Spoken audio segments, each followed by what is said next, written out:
Welcome to the Parent Guide to GCSE podcast, where we're taking the yikes out of Year 11. This is episode 2, Everything to Expect in English, with our second victim, Tom Reynolds. So welcome to the second episode of the Parent Guide to GCSE podcast.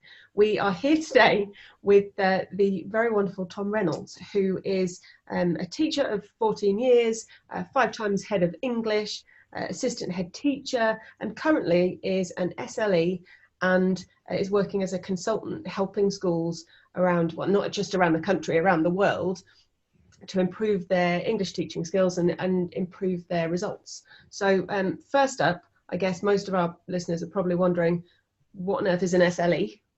So do you want to talk us through the whole why you're so very awesome? I know you always, everybody loves doing that part. Oh, well. Yeah. Okay. Thank you very much for having me. So yeah, an SLE is a specialist leader of education for a specific subject. So I'm an English SLE. Generally, that means that between schools, different areas of the country, that you can go and support the school in their English teaching and learning capacity as somebody who has a proven track record of success as an English leader. So Tom and I met, it must be nearly 2 years ago now. We were both exhibiting at an education technology show, and Tom was there because he was talking about the Eden method, which is the method that you've developed, right, to kind of, I don't know, demystify the teaching of English almost, to make it easy, clearly broken down steps to follow. Yeah. And that's what you've been going around talking about. I know you've been in Athens recently, you were in Dubai not so long ago. Mm-hmm. What's kind of your secret to, how did you come about the method, I guess is my question, and okay. Why does it work so well? Fortunately, I've been asked that quite recently, so I shouldn't ramble too much. I was diagnosed very unhelpfully the day after my degree, my English language and literature degree, as being quite severely dyslexic. And really to find that out, as albeit it was a relief in some ways, I was 21 and a half and I'd been sort of in a classroom the best part of 20 years to one degree or another. And I'd always struggled with English as being a prospect of infinity, because that's how it was always sold to me. Blank sheet of paper, off you go, do something, very much similar in the art lessons. And I remember asking teachers when I would get a piece of work back, so how many things do I need to improve on? And there was never an explicit number, which I could never get my head around, because I didn't believe that there was an infinite number of things that could be improved. I was then incredibly surprised when I found myself teaching, that when I asked my first head of department, how many skills are we supposed to impart from a teaching point of view, there was no answer either. So whilst I thought it was just something that my teachers hadn't passed on to me, but obviously existed, now I was sat the other side of the desk and in the staff room with the people in charge of it and say, so how many skills are we meant to teach? If you ask any English teacher, how many skills do you teach? The first thing that they will say is, what do you mean? Guaranteed. And you respond to that with, okay, a varied and effective use of sentence form, a varied and effective use of sentence type, accurate spelling, vocabulary for effect. So there's 2, 3, 4. How many more? And then the second thing that they will say is lots. And therein lies the problem for students like me. Well, it's not lots. Lots is to do with what you can do with the skills. Content is infinite.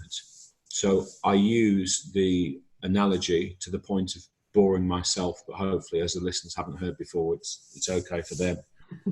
It's much like learning an instrument. You tune the instrument, you learn your scales, you learn all of your different notes, chords, but that is not infinite. That is very limited. To learn how an instrument works in terms of just how many sort of keys, notes, chords there are, that is finite and it's boring. But once you've learnt it, you can then do the infinite with it. And that was never explained to me. And so the Eden method, Eden is not a biblical reference, although we do have a tree as the logo. Eden is a portmanteau of education and English.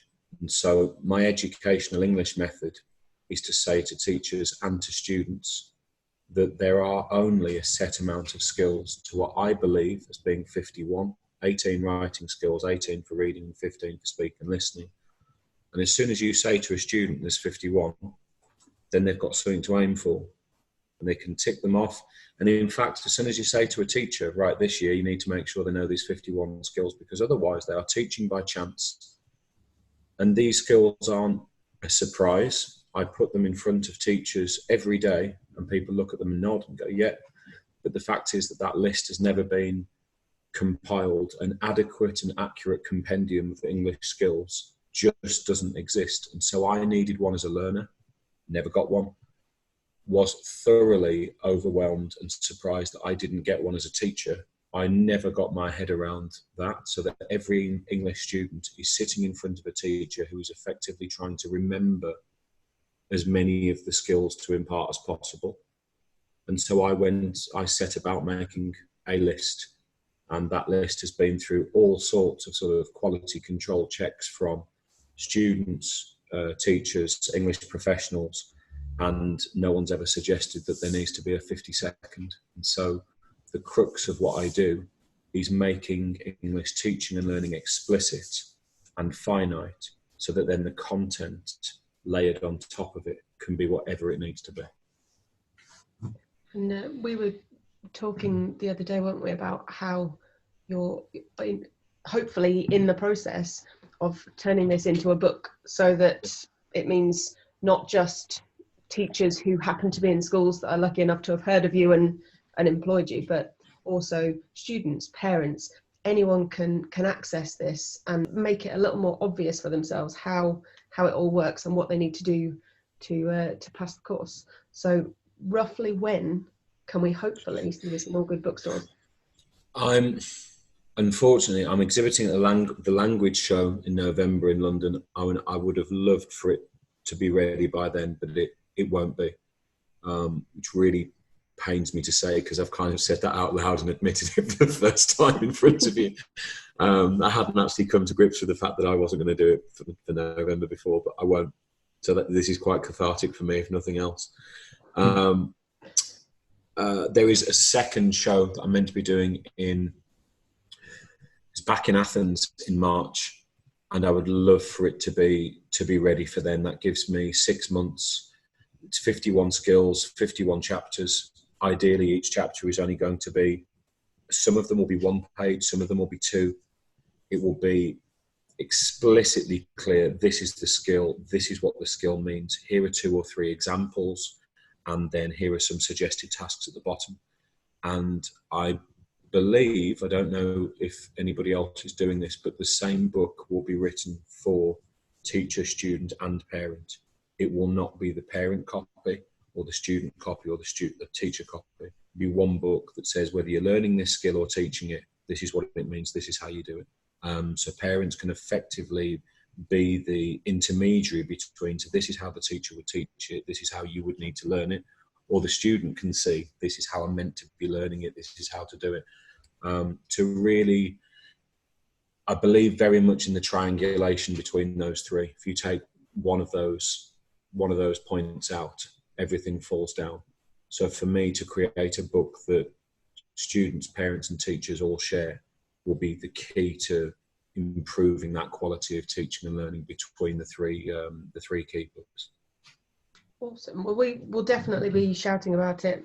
So if you aren't already following us on Twitter or on Facebook, or if you're not on our mailing list, then get yourselves on there, because as soon as we know this is available, we will be letting you know, because it sounds very sensible. I know I always struggled at school with figuring out what I was supposed to do for English, and I know that as ours have gone through their GCSEs, we've struggled with just, it's the same question all the parents ask us, how on earth do you revise for English language? So I guess that's my next question. How on earth do you revise for English language?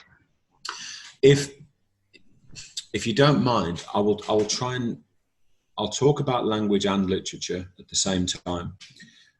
stopping to kind of divide between the two, because there are so many similarities between them.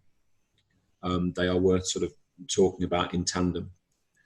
The first thing I would do, which sounds incredibly obvious, is to have on the fridge, and not just for English, but for all of the exams, the dates of when the exams are. A lot of students seem surprised the week before the exam that it's their English exam the week afterwards. A lot of parents seem to be surprised when you're asking them not to go on holiday during their child's sort of GCSE English exams.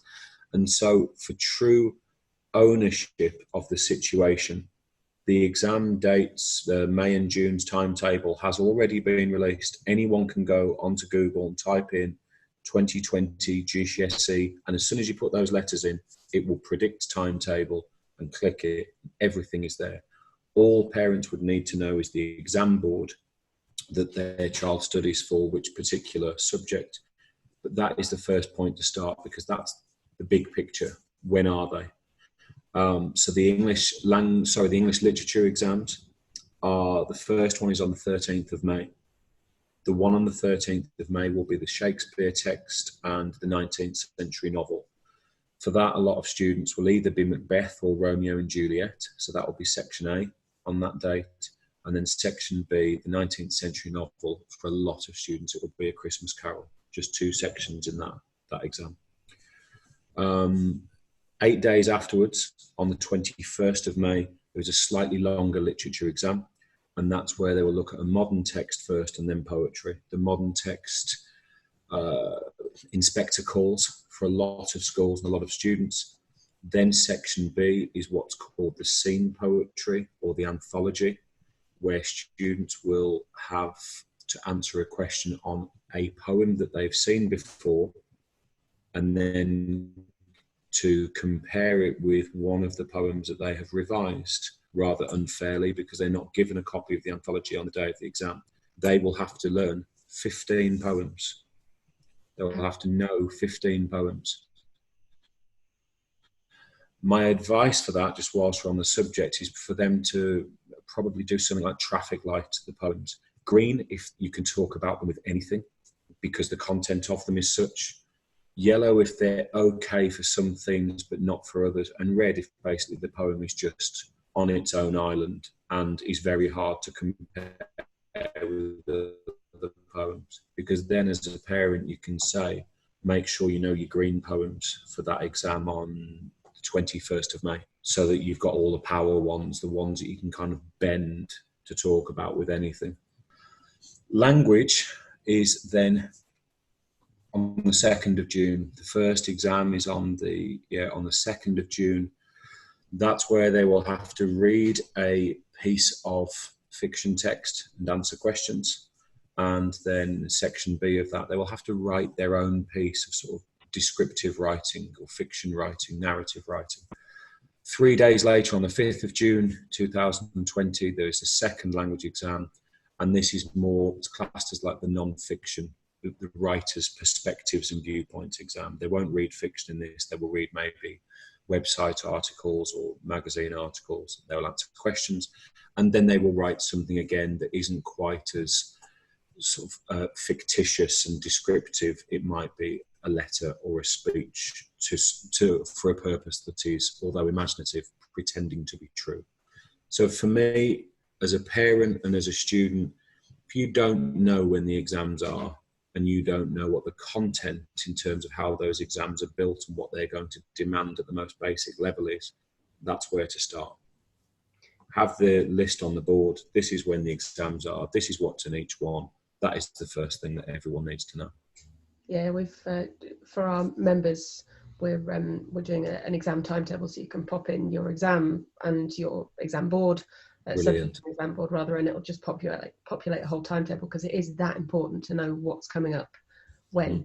We've so also for our members, we've been doing a specification checklist. So for maths, for my subject, it's really easy. You have to be able to do this, do this, do this, do this. For English, and this is why the question arises a lot of the time, it's not quite that simple. The specs are very, I don't want to say airy fairy, but that is kind of the word I'm looking for. they're very, very vague in terms of generic skills that you have to be able to do, which means it's not something that students are able to just go in and tick off. It's a lot trickier. So Okay.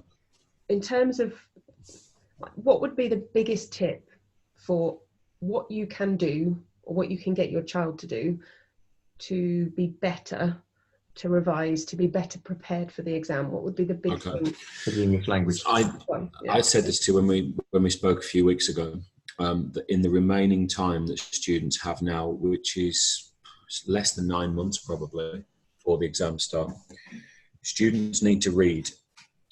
And this isn't just for English language, as you all know as a maths specialist. Some of the questions in maths will have up to 200 words before the questions start. The average reading age of the GCSE exams is about 15 years and 7 months. It is highly common that students, boys and girls, by the time they get to year 11, that their reading age is not in line with their real age. Over the next 8 months, the greatest priority for students, and it's not just for English preparation, is to read. I would support the reading of newspapers. The newspaper is a particular favourite because their whole mission is to take news stories and condense them and make them bite-sized and make them manageable, which really for a teenager is what their entire life is. You know, everything that can be made smaller and quicker is. And so the newspaper is the closest crossover to traditional, relatively mid to heavyweight information. It's got a reading age of about 16 and a half that students should be reading. They are going to come up against so much text in English language, in English literature, in geography, in history, in maths, in some of the science papers. And I used, again, a very overused catchphrase with you a couple of weeks ago. If you turn up to your exams in May and June and you haven't spent the last minimum of 8-9 months reading, it is like going to a weightlifting competition when you haven't been to the gym for years. You will turn up and you will instantly feel inadequate, because to be given a page of text is intimidating to those of us that deal with that on a daily basis. My life involves reading all day, but I still get a bit of a sinking feeling when somebody gives me a sheet of A4 paper with 500 words, font size 12 times New Roman on. It's a challenge for anybody.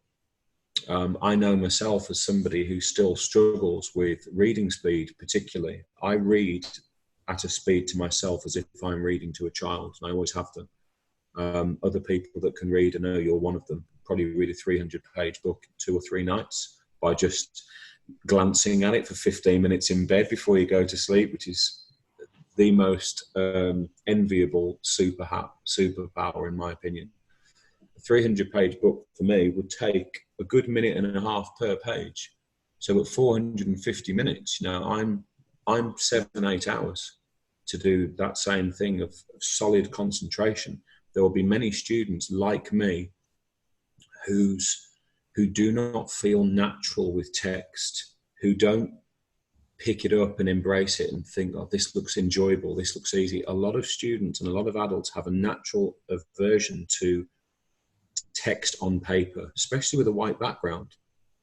And so, if nothing else, students should spend the next 8 months reading whatever they can get their hands on. And for parents, they don't need it to be highbrow. It doesn't have to be, you know, the complete works of Dickens. It doesn't have to be. Even that newspaper, 60p, and it's got a good reading age. It's not politically left or right leaning. It's relatively centrist. Even if your son or daughter's just reading the sports pages or the fashion pages, it means that when they sit in the exams in May and June and they're presented with text, it's not a surprise, because they've been looking at text on Fridays and Saturdays and Monday nights for at least the last 9 months. Otherwise, the GCSEs basically belong to the students that read at home. And I would estimate that to be less than 10% of students in this country. from my experience of working with students, if you have a class of 30, I'd be surprised if any more than 3 of them read for pleasure at home on a regular basis. Wow. So do you think, because I know certainly without us, they would much rather be staring at a screen than reading in any way, shape or form. Do you think there's any kind of psychological benefit to be reading actual physical words on paper rather than be, say, on a Kindle or reading something on your phone? However they read, I wouldn't put any parameters on. I think that's been very dangerous in the past because, to some degree, reading is reading. And if somebody's getting pleasure out of it, it shouldn't be somebody else's business to come along and say, no, actually, the pleasure that you take from it should be more like this. However, the exams are on paper. A Kindle may replicate the idea of you sitting alone with text, but in terms of making annotations, putting a star by the vocabulary with your pencil with words that you've never seen before, I know that you can hold them down and go to define and, similar kind of things. But for me, for the next 9 months, if nothing else, read on paper. And then as soon as you finish the exams, go back to the Kindle, go back to laptop, phone, because for the rest of your life, which is really sad, it won't matter. But for these exams, it makes sense to revise in the same format that the exams are going to be presented in, and that's paper-based. Now, there will be a lot of parents of students listening whose children basically aren't very good at spelling. And obviously over the next 9 months, doing lots of reading is going to help with that. We talked the other day about English literature and how spelling, whilst important, is not vital. Could you just explain a little bit more about that? Yeah, this is something that I really think that students should know, and parents for that matter. As far as English language is concerned, roughly 20% is put aside for what's called VSPAG. VSPAG is vocabulary, spelling, punctuation and grammar. So 20% of language, which is a sizable amount. In literature, it's roughly 5% for VSPAG. So if you think there are 5 elements, or 4 elements rather, so for vocabulary, spelling, punctuation, grammar, that means that spelling is probably worth 1.5%. If VSPAG is worth 5, then one of those 4 elements is worth 1.5%. Students should not be going into literature exams thinking, well, I can't spell. My teacher's always pulling me up on the fact that I write in fragmented sentences. I do miss a word out of sentences occasionally when I haven't read through. I do miss the odd capital letter. Whilst in English language, they may lose up to 20% of the marks for that technical accuracy, it is much more like 5% in literature. Now, I'm sure for any English teachers listening, they will say, yes, but you can lose more marks than the 5% if there is not a clarity of communication overall. Obviously, if the person can't understand who is marking it, what you are trying to say, then you can lose more marks for the content of your response than possibly 5%. But in terms of just spelling, if it's clear what you are trying, if you spell Shakespeare with 2 S's at the beginning or Priestley with 2 Y's at the end, you wouldn't lose the mark for communication because it's very clear what the word is meant to be. But you would lose a maximum of 1.5% if you did that all of the way through. And so it really does need clarifying that there is a difference between language and literature as far as students' technical accuracy is concerned. Whilst examiners will jump all over you in section B of the language exams, not section A, because that's for reading responses. They'll jump all over you in section B when you've been asked to write a letter or a speech or a story or describe a picture. For literature, 1.5% for spelling, 1.5% for punctuation, 1.5% for grammar. Students should know that, because if they don't feel confident in language because they've always struggled with technical accuracy, they shouldn't be taking the same feelings of inadequacy and anxiety into literature. And that is very often a message that is either missold or not sold to students. So if you're a parent of a student who has always struggled with their spelling, my own dyslexic tendencies were nothing to do with that base stereotypical interpretation of spelling, dyslexia, sorry. Mine was the ability to demystify what was spinning around in my own head at 1,000 miles an hour and actually put it down into some kind of sense on paper. But if you have a son or daughter who struggles with technical accuracy, they may be far more worried about English language section B, but for literature, they should feel inspired and confident and excited to go in and express their thoughts and feelings upon the texts that they have studied, knowing that the examiner with that red pen, only 5% of that red pen can be attributed to those things. So for students that struggle with reading, whether for reasons of dyslexia or whether they're just not keen readers at all, would it be just as valid then to, for example, have the audiobook of the texts that they're reading? Just to get to know the text a little better. I mean, a lot of them have obviously been made into films and things. English teachers will probably be able to advise whether that particular adaptation is right or not.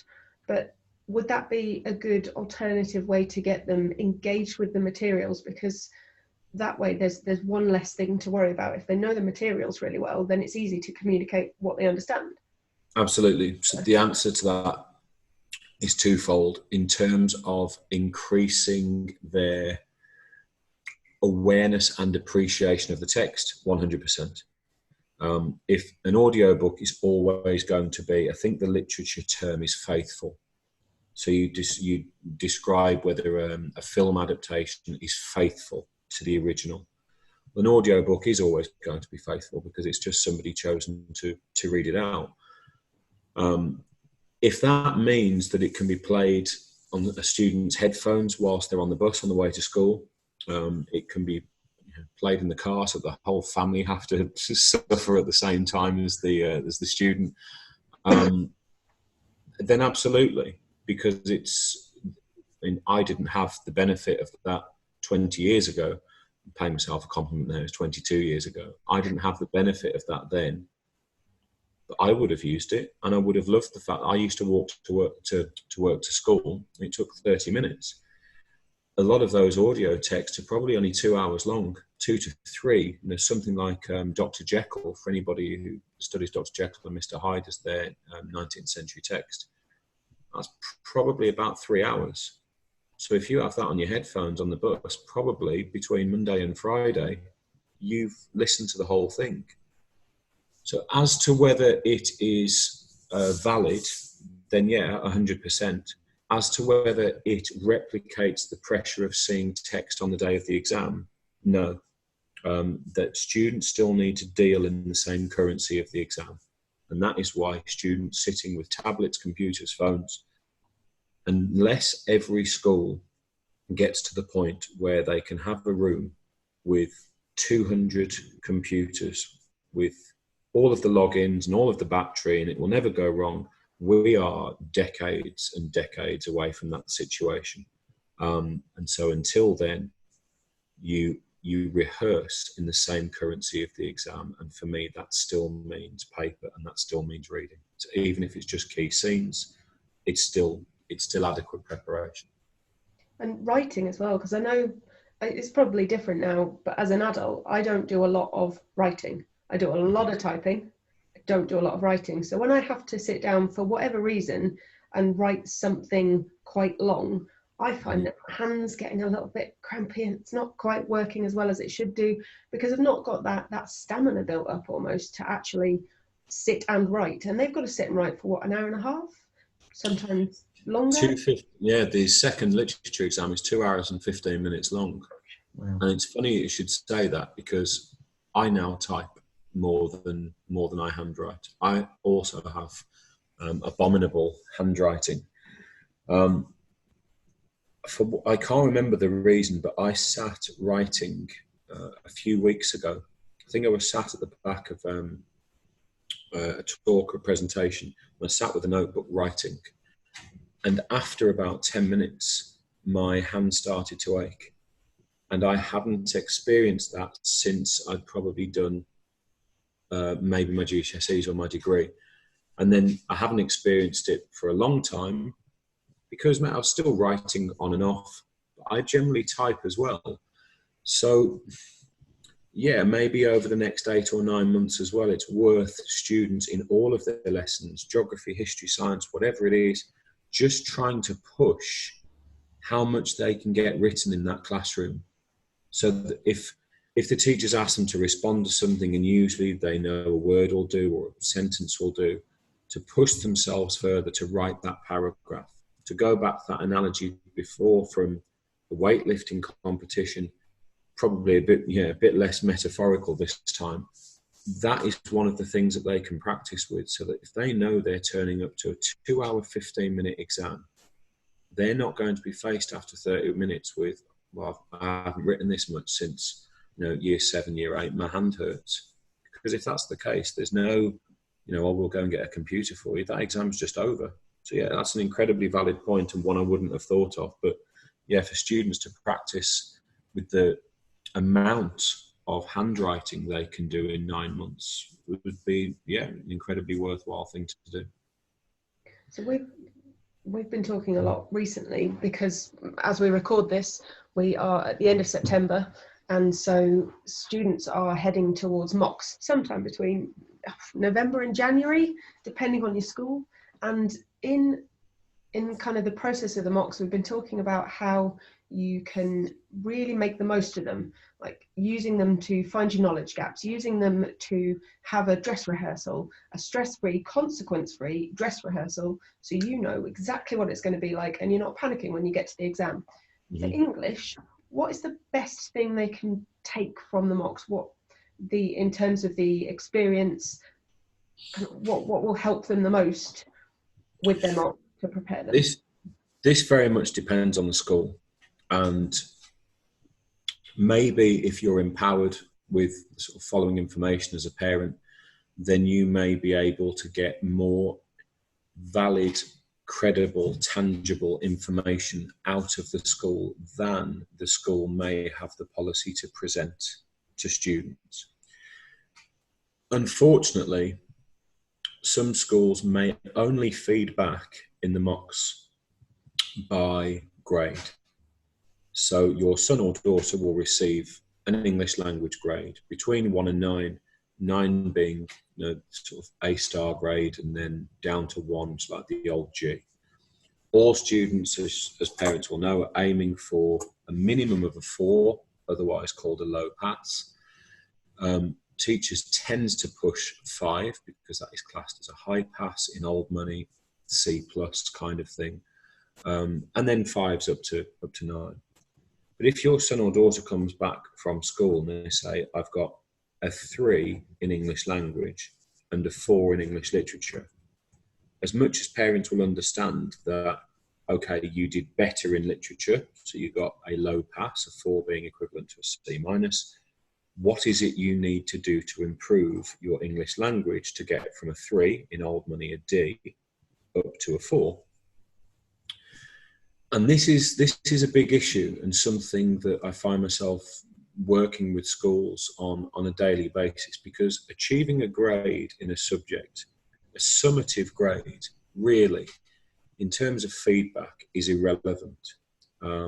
There are, in my estimation, over 1.6 million different reasons why students get each grade. And that's because in, say, the language exam, they're examined on their reading and writing. I think there are 36 skills for reading and writing, 18 for each. And then a student can prove their proficiency in either being brilliant at the skill, good, okay at it, or weak. So if you take 36 times 36 times 36 times 36, it's about 1.6 million different reasons for the grade. So 2 students then going home with grade 4s think that they've both got to do the same intervention and the same revision. And that's the problem. And really that is the sort of crux on what I work on with schools. How do you break that 4 down into something useful? Some schools will then break English language down and say it was paper 1 that you need to work on because your paper 2 was okay. But they've both got the same skills in. So even if they broke it down even further and said it's section A of paper 1, which is a reading section, there's 18 skills in the reading section. Or if they said it's section B of paper 1 in English language, that's a writing section. There's 18 skills in there. And so I would encourage teachers when when their son or daughter comes home and say, I have a 4 in this or a 5 in this, don't ask which paper they need to work on, and don't even accept which section of the paper they need to work on, because you cannot drill down any further than which skills in that paper do I need to focus on. And that is it.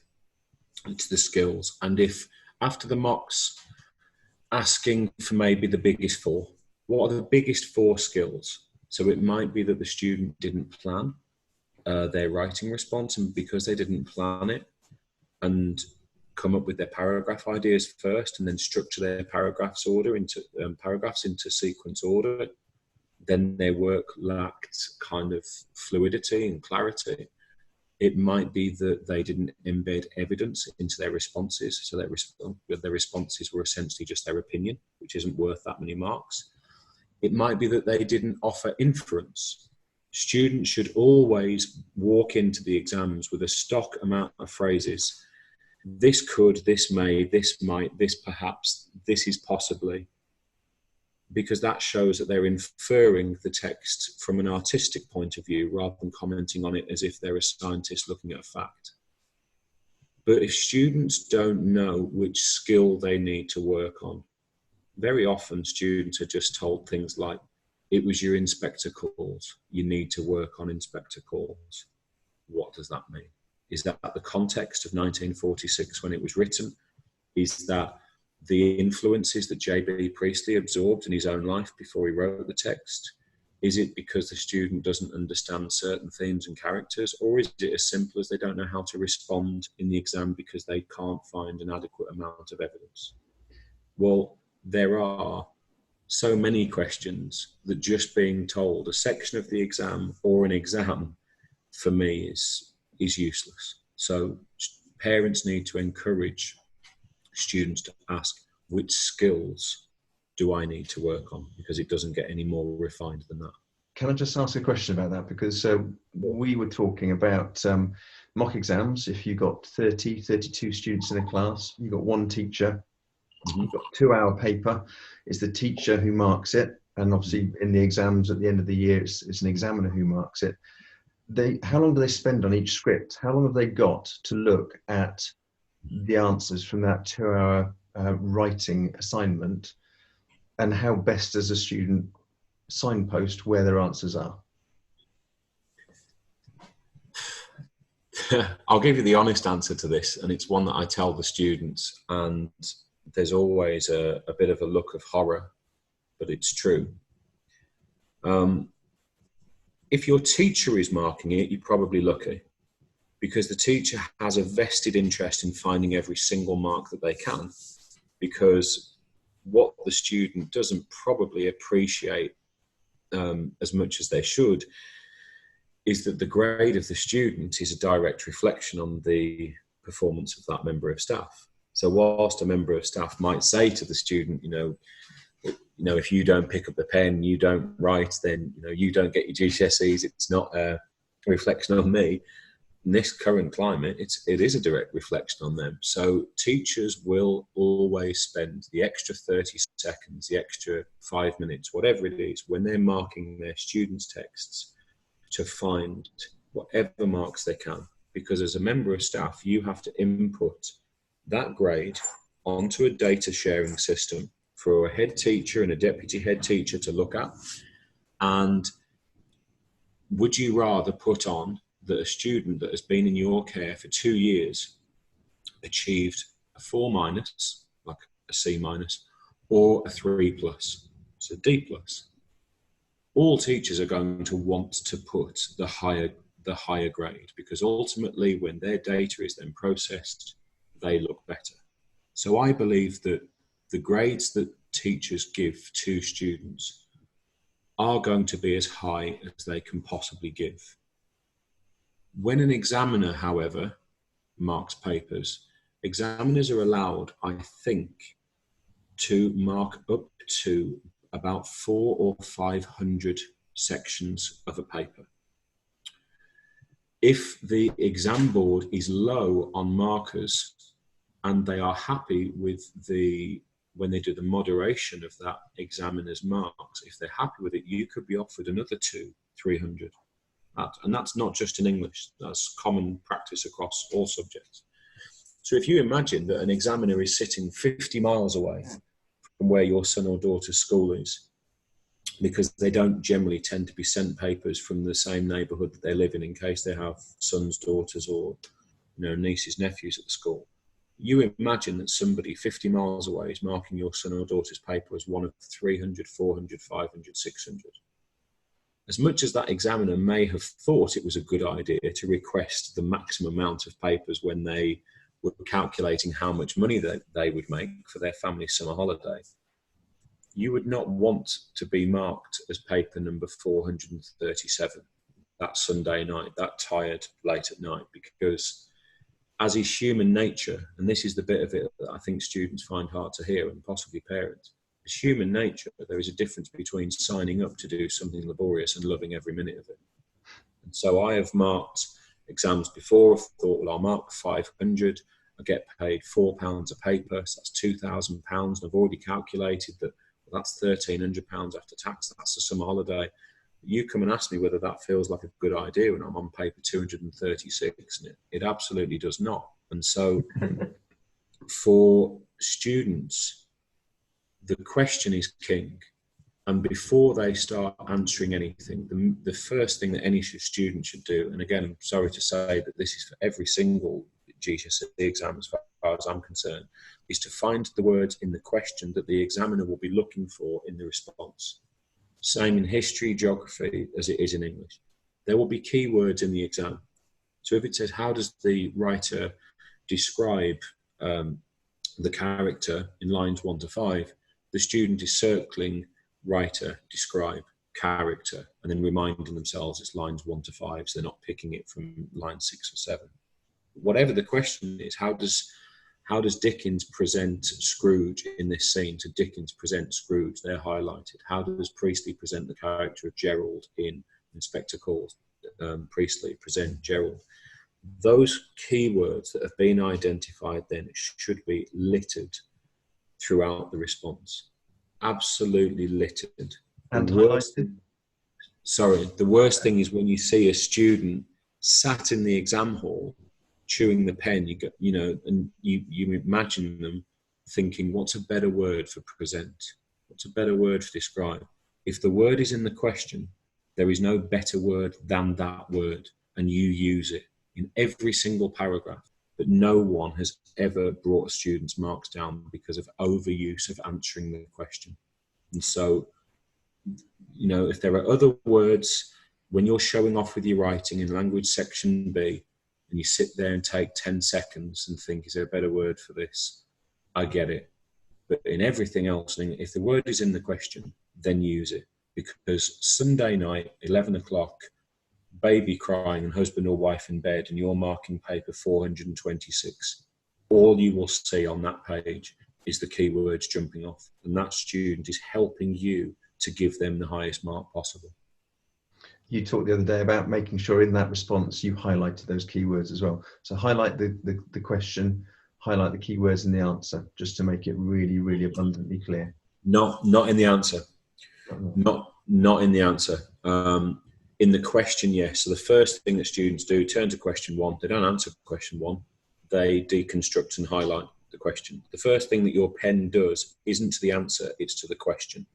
Any student who starts answering what they think is the question very often finds that within 30 seconds or 10 minutes they've been answering what they wanted to answer and not what the question was actually expecting from them, but not in the response.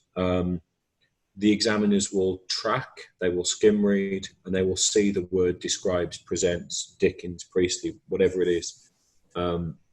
They don't need to highlight them. And actually, I wouldn't advise that at all. It's too scaffolded. I always used to shout about this in maths, because students do the same thing. They don't read the question properly. They answer what they think the question is asking, and then it all goes horribly wrong. So I used to start most exam prep lessons by writing RTFQ on the board. Read the full question. They usually interpret it slightly differently, but if it makes them remember it, then it's worth doing, because it can make such a difference. If you've wasted 5 minutes going off on one tangent that then turns out to be entirely wrong when you look back at the question, that's 5 marks worth of time gone, and it's something that you can't get back when you're in an exam situation. So absolutely, yeah. Can I just ask another question about the number of marks allocated to each question in an exam? If it's 60 marks for the paper, you talked the other day about how important it is to be very clear about how much time you dedicate to each question. It has worked better in the past. I was always envious of, I think there used to be, I don't know if it's still the case, that biology, physics and chemistry exams were 60 marks and 60 minutes. And I always thought that was a really nice thing for that exam board to have done, because then as a teacher you can say, look at the clock, 1 mark, 1 minute, and that's lovely. It's just something that is such a simple thing that supports students in the pressure of the exam at 15, 16 years old. But unfortunately, I don't know if it's still the case. And for English, it's not quite as straightforward. If you start with the English language exams, the first section is an hour. Certainly on AQA, which is the most sort of common board used in this country, and then I believe probably EduCAS and EdExcel, and I think they're very similar anyway. There are 40 marks on AQA, and they're given 60 minutes. So a lot of teachers interpret that, and I think it's fair enough, that 20 of the minutes are for reading and annotating, whether that's the text you've been given or the question, you find the keywords in. And then you can think of it as being a mark a minute. So question 1 is 4 marks. You would not spend longer than 4 minutes on it, because it's just a retrieval question. It says list 4 things you learn about the character in lines 1 to 4. And you just look over, copy them out, put them in, 4 marks. Question 2, then question 3 and question 4. And it's the same on language paper 2 as well. 8 marks, 12 marks, 16 marks. You can afford to think of them as a mark a minute. Some schools might say 1.5 marks a minute, so that they're not advocating as much time on reading. For me, if you haven't read it properly and comfortably, then whatever you're writing is probably going to be a waste of time. So I prefer the idea that you should read, and I've done this as a test with students. Read this, read it again, slowest reader in the class, usually me. Put your hands up when you've finished. No student has ever needed more than 15 minutes of sort of reading and highlighting, but the exam boards generally do give them more, so 20. So then 1 mark a minute, and you know that if you're on an 8 mark question and you look up and you've spent 12 minutes on it, you need to move on. As is the same with all exams, the biggest mark questions are at the back. And so when students come out of the exam and say, I think I've done really well, but I didn't do the last question, the truth of it is they haven't done really well, because the last question might have been worth 25% of the paper as a whole. So at the beginning of the exam, and they've got a 4 mark question, make sure the students bring a paper home, show it to parents, and parents will be able to work out very quickly, right, if the total marks of the paper is, total minutes for the paper is, even if your teacher hasn't told you, you've basically got 1 minute a mark, or 1.5 minutes a mark, whatever it is. And it needs to be considered that mathematically, because that's what an exam is. And this is where some students, like maybe I did at school, struggled with English, because an exam isn't about the love of English.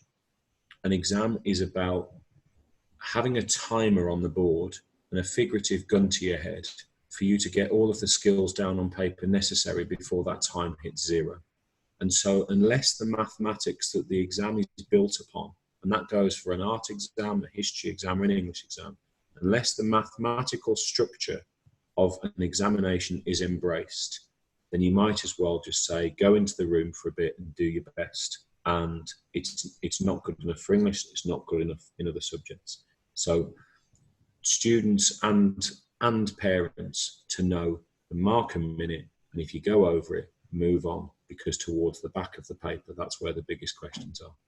The only way that I might advocate changing the order of the paper, section B of the language papers is the writing section. And in fact, parents should also know, as should students, that students will sit 9 sections in their English examinations. They will sit 4 for English language, and they will sit 5 for English literature. Of those 9, only 2 of them examine quality, really, of the student's writing to a heavyweight degree. The other 7, 2 of them on language and all 5 at lit, examine a student's ability to respond to a piece of reading.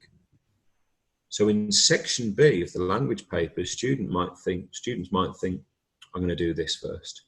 So they open section B and it says, write a speech to your peers in year 11 and to your teachers, in which you explain your feelings on the importance of having a hobby. Okay, or it might be section B of paper 1, which is more descriptive and creative. Write a story about a time that you were scared, or bring the following picture to life, sort of give them an image and say, describe this picture. Students may feel, for whatever reason, I'm going to get the bit with all the laborious writing out the way. So I might do section B first, because that's when I've been given 45 minutes just to write. Section B of language paper 1 and language paper 2 is a task with then writing to do. It might be that the student, for whatever reason, really loves the writing, so they want to do it first, or hates the writing, so they want to do it first. But you can do that. The ordering of the questions in section A, however, I believe build up the confidence and security of text knowledge.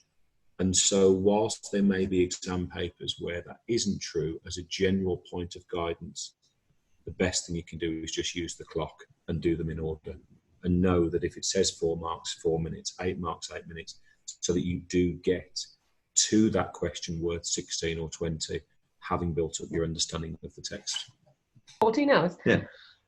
Okay. Cover modal verbs they're mentioned. Shall I ask a question about that? No, because I'm going to put that in the bit for members. Is there anything else that you want to cover? Yeah, I think just quickly, it would be worth saying about a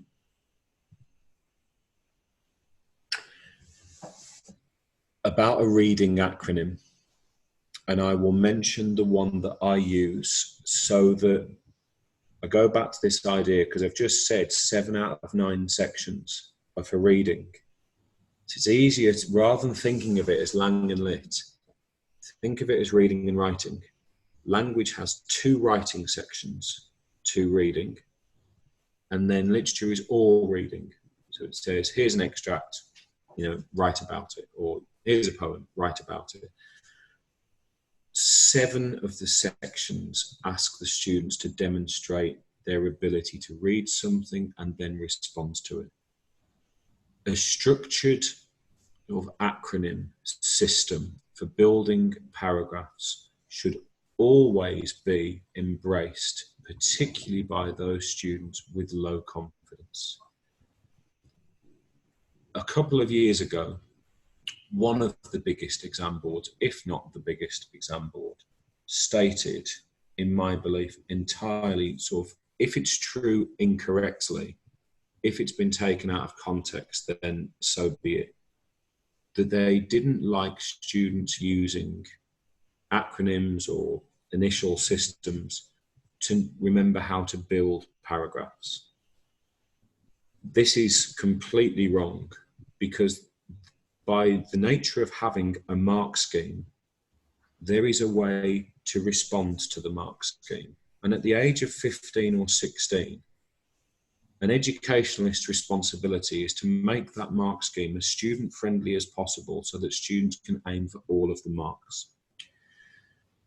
And so some schools scrapped paragraph response structures altogether because they were worried that the examiners were going to say, well, you've clearly taught them a system here and we don't like that.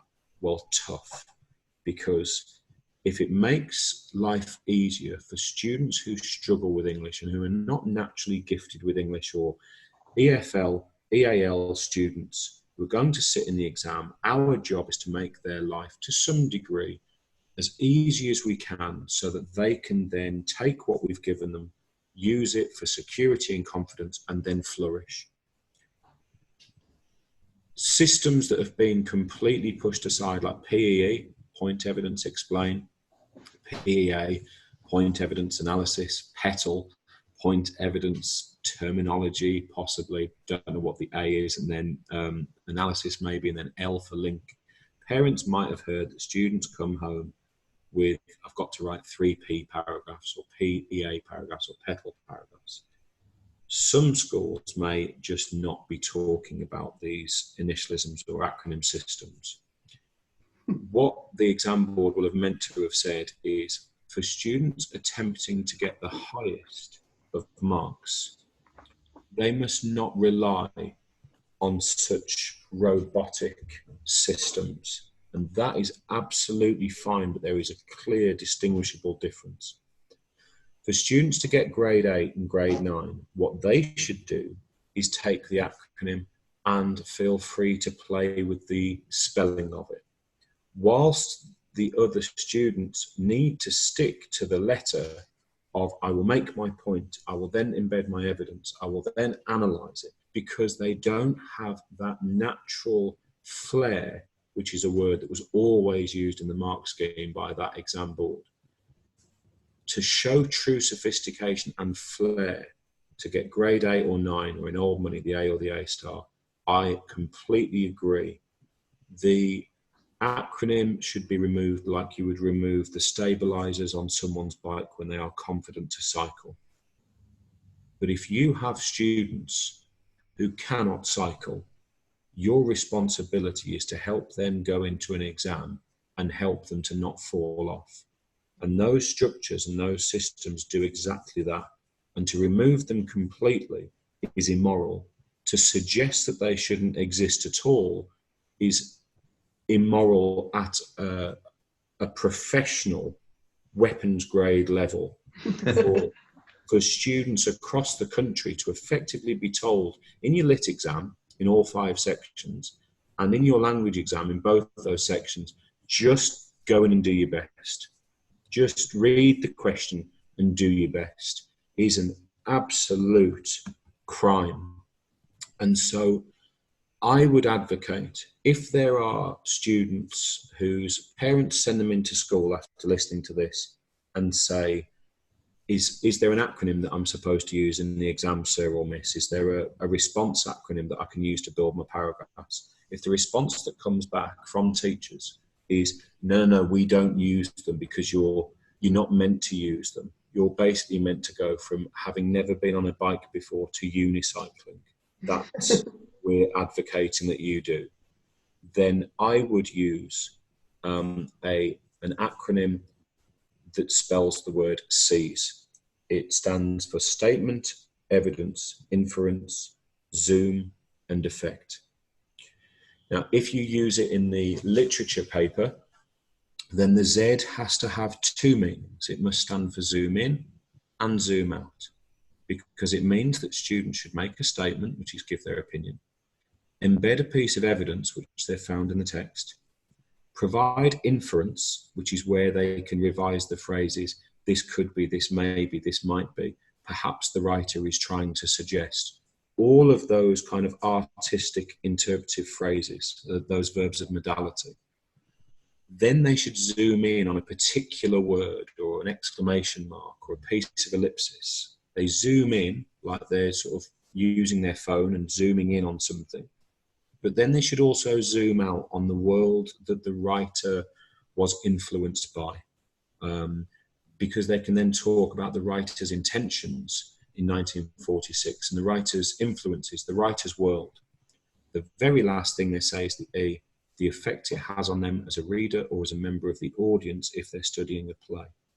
So the very last sentence can be, I think Priestley is trying to make me feel, or I think the poet is trying to get us to think about.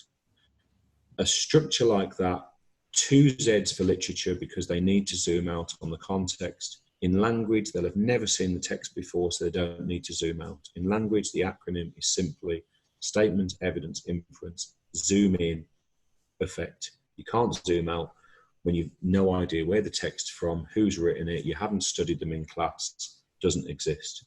But to say to students, you don't use them is categorically wrong, and I would fight anybody to the death for suggesting otherwise.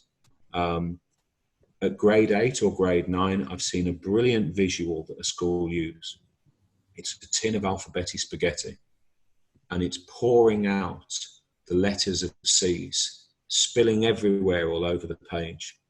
And it effectively sort of symbolises, if you are grade 8 or grade 9, you spell it however you want.